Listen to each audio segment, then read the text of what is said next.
Hi guys. Okay, I want to show you a video of wrapping fabric for your presentation boards, and I'm just going to go over the supplies that you're going to be needing first before we have our two lovely students show you how to do it. So if you would show, perfect. Okay, so I have a T-square here, which is really helpful because you'll get a straighter cut than just using a straight edge. If you do use a straight edge, make sure that you're using something that's metal and not plastic, because your X-Acto knife will dig into the side of a plastic straight edge and then it won't be useful anymore.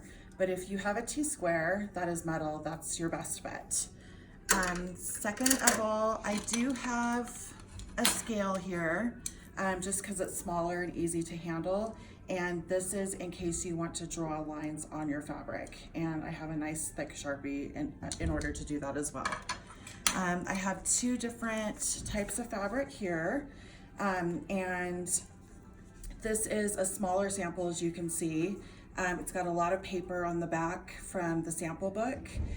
So that can be problematic sometimes, so I'll talk a little bit about that. This also has a pinking shear edge around three sides, because this is where I cut it out of the book.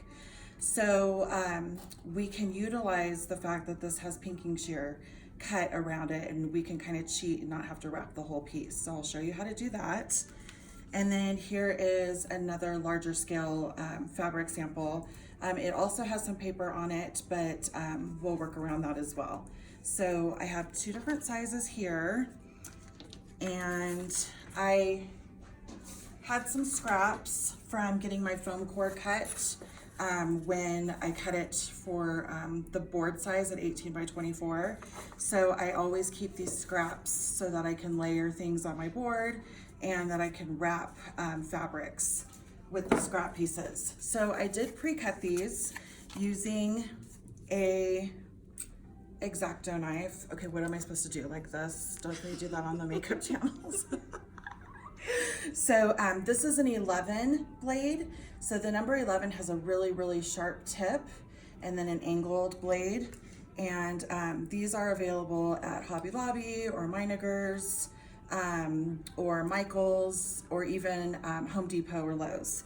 So this one is like a pin shape, and it's easy to unscrew here, remove the blade, replace the blade, then you can just pop this right into the slot and tighten it again, and then it won't come out. So these are the best, and changing your blades often is really important to get those nice, clean, straight cuts. So I did cut two little squares for my foam core, and that's what we're going to wrap these fabrics with. I do also have a self-healing mat. So it's not like presto, voila, you're healed, it's a miracle, but it does kind of draw back together after you've made slits in it. So these are available at art stores as well. There's a couple of different styles, and all of them work really well. This one's a little bit more the clear plastic, kind of like a frosted clear, and they have measurements on them, so that's helpful as well. And then I just have a couple glue sticks and my hot glue gun ready to go. So we are going to get started and show you a couple of different options and how to wrap the fabric. Stand by, please.